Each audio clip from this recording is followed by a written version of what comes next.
What's going on, you guys? My name is Ty Knotts, and welcome to Top 5 Unknowns, 5 Valentine's Day horror stories. Number 5. I'm a 19-year-old female. When I was 8, right around Valentine's Day, I received one of those small manila envelopes in the mail. It had no return address, but it was sent from another state that I didn't know anyone from. When I opened it, it was simply a folded sheet of computer paper with a copy of Linus from Charlie Brown, holding a heart and a blanket.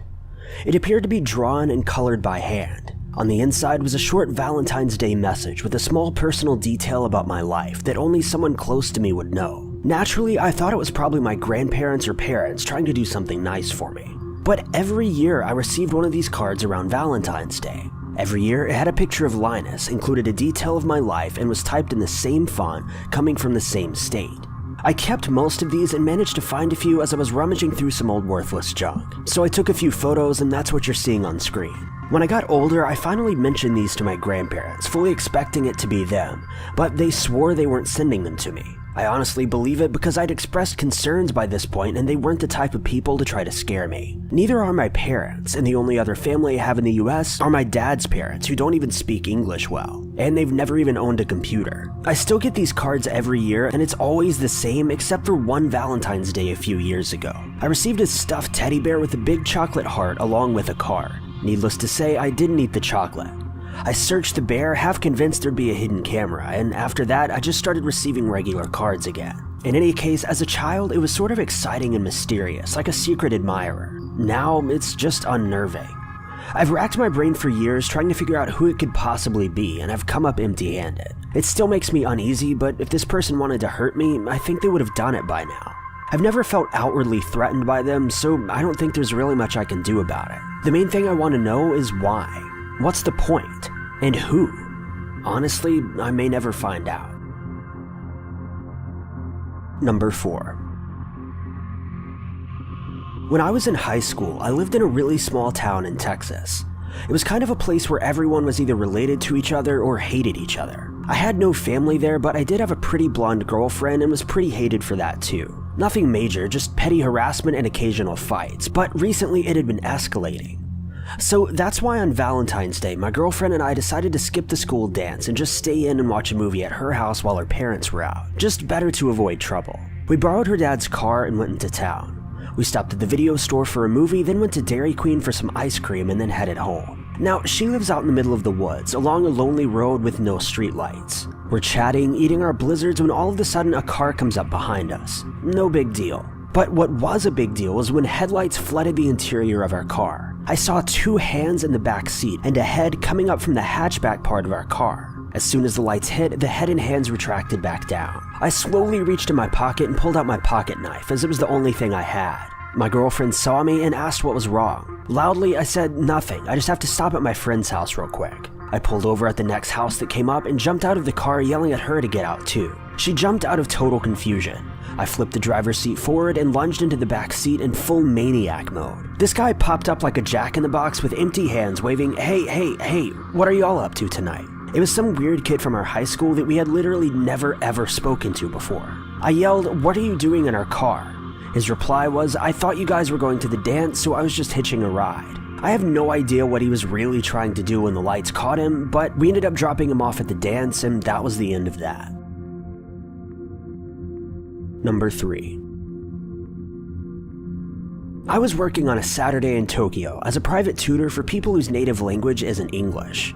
One student I have regularly is a businessman in his late 40s. I normally dislike Japanese businessmen, but he's always very kind and seems genuinely respectable. One Saturday, we were in the middle of a lesson when he suddenly began asking questions about my coworker. I answered what I could about him, but I was a little confused as I didn't think the student had ever met with him or had a lesson from my coworker. When I eventually asked why he was interested, he said, "Because he keeps walking by and talking to someone. I don't think it's a student because there aren't any other students in here right now. It's just a little hard to focus when he keeps talking to himself." But this Saturday was Valentine's Day, and my coworker had asked to not come in. So why was he here? Also, he doesn't have a significant other that I'm aware of, so why would he have needed the day off? Nothing like this has ever happened again, and honestly, I'm a bit creeped out, but curious.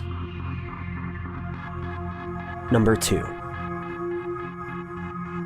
About 14 years ago, I lived in a different house than I do now. Where I used to live is now the bad side of town, but it was never like that when I lived there, so it wasn't uncommon for parents to let their kids play outside by themselves. It was a nice summer day in Texas, but it was still pretty hot, so I decided I would go to the school playground with my dog. My house was literally right across from the school, but as I was walking my dog to the playground, I remember seeing a man on the sidewalk walking across the street from mine. The man was dressed in all black and wore what looked to be a heavy black trench coat, black combat boots with black sunglasses. He was just staring at me as I made my way across the street, but he didn't do anything, just stared. When I got to the park, I saw some of my friends and told them about the man, but when we went back to see him, he was gone. For the next week, that man was always staring at me as I took my walk to the park, but would disappear when I arrived. Now, if this happened today, things would have unfolded a bit differently, but I was a very naive girl when I was young. After about a week, it was same as usual, staring at me as I walked across the street. However, this time he stopped me and asked, "Can I pet your dog?" My dog was growling at this guy like I'd never seen before, so I shook my head no, unable to form words. Then I booked it back to my house with my dog. Once inside, I told my mom about what had happened. She then peeked through the blinds at this guy and he was staring right at us. After about 5 seconds though, he turned and just walked away. My mom called the police and filed a report about the guy, but we never saw him again. I assumed that the guy was trying to snatch me, and if my dog hadn't been there, who knows what may have happened. Number 1. The floor was strewn with construction paper, glue sticks, and glitter. In the center of this was Emma, her hands piled on jagged, misshapen hearts. "You should make a Valentine for Daddy," she said. "Daddy and I don't really do handmade Valentines cut out of construction paper," I responded. I'd had too much on my mind for stupid crafts. Plus, Jack was mad at me anyway. Before he left that morning, he snarled, "Kat, I'm supposed to get a call from a very important client. Don't nag me today."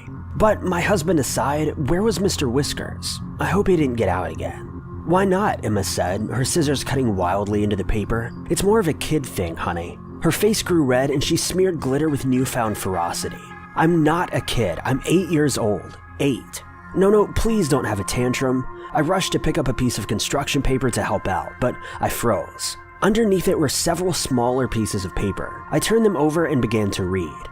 As expected, they were notes from my husband. He constantly left notes around the house, whether it was to warn us about a broken toilet seat or just tell us that he loved us. The handwriting was much sloppier than usual though, but it was still legible. Together they said, "Kat, I already got the call. I'll know if you put your phone down in the basement with mine. Tonight I want your body." I blushed and grinned and even suppressed a giggle. He'd been complaining recently how we were always glued to our phones and never really interacted with each other. And what a romantic idea to lock our phones away and have the night all to ourselves without any distractions. "Mom, what's that?"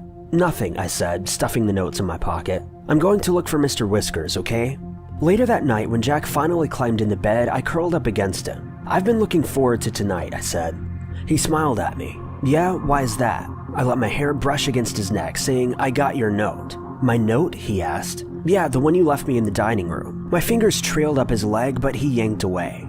"What are you talking about?" Annoyed, I stood up and picked up my jeans. I fished for the note. "This one," I said, throwing the crumpled pieces of paper onto the bed. He eyed me cautiously, then picked up the notes and frowned. "Kat, I didn't write this." "Well, who did then?" I said, my voice growling louder. "A ghost?"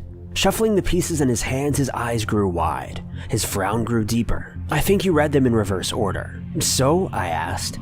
He then stepped forward. In the dim light, he was white as a sheet, hands shaking. He laid the pieces of paper on the nightstand and I walked over. My heart pounding, I read them slowly. "Tonight, I want your body in the basement with mine. Put your phone down. I'll know if you call. I already got the cat." "We need to call the police," he said, grabbing at his pocket. "Wait, where's my phone?" I backed away, staring at the floor. "Kat, where's my phone?" My heart pounded and I heard ringing in my ears. I put our phones in the basement. Thank you guys so much for watching. If you like this video, be sure to click that like button. Also, don't forget to subscribe and click that notification bell to keep updated with our videos. But really quick before you leave the video, let us know in the comments what was the worst Valentine's Day you've ever had. We'll see you guys tomorrow.